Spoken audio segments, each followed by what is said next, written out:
راستے آ جائیں، جب متضاد حالتیں ہوں، موعود نورانیت ہو اور موجود ظلمانیت، اور ایسے چالاک مومن متدینین پیدا ہو جائیں کہ جو موجود میں سے بھی منسلک رہیں، اس کے ساتھ بھی تعلق ہو، اور موعود کی بھی تمنا کرتے رہیں اور رغبت اس میں ظاہر کریں، اور بظاہر کوشش کریں ہم نے دونوں طرف کو راضی رکھا ہوا ہے۔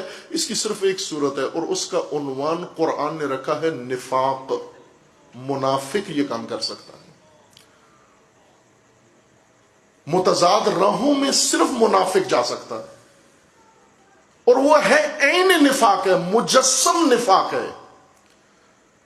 مفصل گفتگو کی ہے چند سال قبل، ایک ماہ رمضان مکمل قرآن کریم کی روح سے، آیات قرآن کی روشنی میں نفاق اور منافق تفصیل سے بیان کیا ہے۔ کبھی فرصت ہو، آپ کو وقت ملے، کبھی تو ملتا رہتا ہے، کبھی کبھار آپ اوقات میں اس میں سن سکتے ہیں آپ۔ وہ نفاق کیا ہے، منافق کون ہوتا ہے۔ اسی باس کے اندر اور چند اور مرتبہ یہ عرض کیا ہے کہ ہماری ایک ذہنیت پہلے سے بنی ہوئی ہے، وہ یہ کہ جب بھی کوئی بات آتی ہے تو ہم اس کو فوراً سڑے ہوئے مہرے کی طرف لے جاتے ہیں۔ سڑا ہوا مہرا، سڑا ہوا کھلاڑی جب آؤٹ ہو جاتا ہے، اس کو اب قاعدے کے مطابق گنجائش نہیں ہوتی کھیل میں شمولیت کی، تو اسی کو سڑنا کہتے ہیں کہ یہ کھلاڑی سڑ گیا ہے، آؤٹ ہو گیا ہے۔ آپ انگلش میں لنڈے میں اس کو کہتے ہیں آؤٹ ہو گیا ہے، اردو میں اس کو کہتے ہیں یہ سڑ گیا ہے۔ یہ پنجابی میں سڑنا جلنے کو کہتے ہیں، اردو میں سڑنا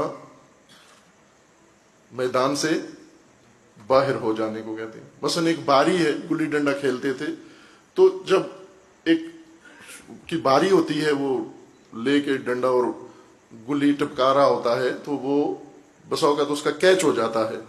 جب کیچ ہو جاتا ہے تو وہ کھلاڑی آؤٹ ہو گیا، سڑ گیا، باہر چلا گیا، اب نہیں کھیل سکتا، اب دوسرا نیا تازہ دم آئے گا کھیلنے کے لیے۔ گلی محلے کے کھیلوں میں ایسے ہی ہوتا تھا، وہ سڑ جاتا ہے۔ اسی طرح تاریخ کے میدان میں بہت سارے لوگ سڑے ہوئے ہیں، یعنی میدان سے نکل گئے ہیں، کھل گئے ہیں، نقاب اتر گیا ہے، اور واردات کے قابل نہیں رہے۔ منافق تھے لیکن سڑ گیا ہے۔ منافق جب سڑ جائے یعنی پتہ چل گیا ہے کہ یہ منافق ہے۔ وہ خطرناک نہیں ہے جس منافق کا علم ہو جائے یہ منافق ہے، جس کی نقاب اتر جائے، جس کا پتہ چل جائے کہ یہ دوغلا ہے، یہ دو چہرہ ہے، یہ دو راہوں کا مالک ہے، دو شخصیتوں کا مالک ہے، یہ نور و ظلمت دونوں کو اکٹھا کیے ہوئے ہے، یہ ادھر بھی ہے، یہ ادھر بھی ہے، یہ مومنوں کے ساتھ بھی ہے، یہ شیطانوں کے ساتھ بھی ہے، یہ کافروں کے ساتھ بھی ہے۔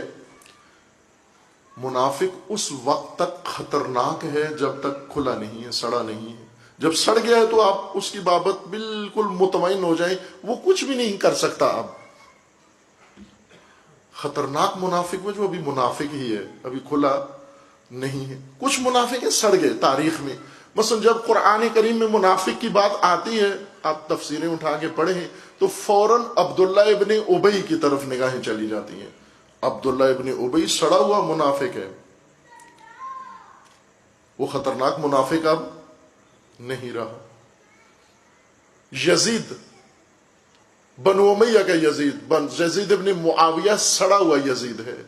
یہ یزید اب آپ کا کچھ بھی نہیں بگاڑ سکتا، یہ ملعون یزید ہو گیا، یہ سڑ گیا، یہ کھل گیا۔ اس کی نقاب امام حسین علیہ السلام نے اتار دی، سب کے سامنے اس کو برملا عریان کر دیا۔ یہ فاسد ہے، یہ فاسق ہے۔ خطرناک کون سا یزید ہے؟ جو یزید ہے اور ابھی تک چھپا ہوا ہے، ابھی تک مومنوں کے اندر گھسا ہوا ہے، ابھی تک اس کی بات چل رہی ہے، ابھی تک اس کا احترام بحال ہے، ابھی تک لوگ اس کو مانتے ہیں، ابھی تک وہ حاکمیت کر رہا ہے لوگوں کے اوپر۔ یہ خطرناک ہے، یہ یزید خطرناک ہے۔ وہ سڑا ہوا فرعون ہے، اس کو موسیٰ نے ساڑ دیا، میدان سے آؤٹ کر دیا موسیٰ علیہ السلام نے۔ وہ فرعون کچھ بھی نہیں کر سکتا آپ کا۔ وہ فرعون خطرناک ہے جو ابھی بھی فرعونیت کر رہا ہے۔ متضاد حالت میں آگے بڑھنا، زندگی گزارنا، خود بھی اپنا خاندان بھی، اپنی قوم بھی، اپنا قبیلہ بھی، بعض باقاعدہ ایڈوائزر بن جاتے ہیں دوسروں کے منافقت سکھانے، ان کو بتاتے ہیں کہ بھائی یہ فلاں لوگ، مولوی لوگ یہ ایسے کہتے رہتے ہیں، اس کو چھوڑو، جو ہماری روش ہے، دیکھیں ہمارا ادھر بھی آنا ہے ادھر بھی آنا ہے، اس کو بھی راضی رکھا ہوا ہے اس کو بھی راضی رکھا ہوا ہے۔ اور ان کو شاید کبھی کبھی دل میں یہ خیال آتا ہوگا کہ ہم اگر ہوتے رسول اللہ کے زمانے میں، ہم اگر ہوتے حضرت ابراہیم کے ساتھ، ہم اگر ہوتے حضرت موسیٰ کے زمانے میں، اور ہم ہوتے امام حسین علیہ السلام کے زمانے میں، بات اتنی آگے بڑھتی ہی نہ، ہم ادھر ہی معاملہ، اگر ہم ایڈوائزر ہوتے تو۔ لیکن یہ راستہ جائز نہیں ہے عزیز من، متضاد راہوں کو نہیں چل سکتے، نہیں جا سکتے، نفاق آ جاتا ہے، بڑی خرابی پیدا ہو جاتی ہے، ہمیشہ کے لیے انسان دنیا و آخرت بھول جاتا ہے اور محروم ہو جاتا ہے۔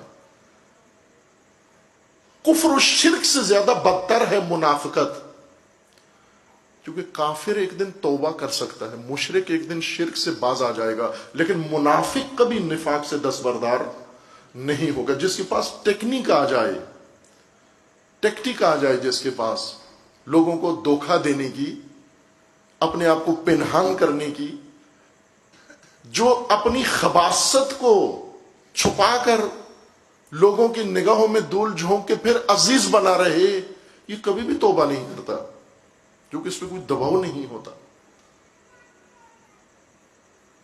یہ راستہ موعود نظام تک نہیں جاتا، یہ مہدویت کی طرف نہیں جاتا، اس کا جس کا اللہ نے وعدہ دیا ہوا ہے کبھی بھی اختتام وہاں نہیں ہوگا۔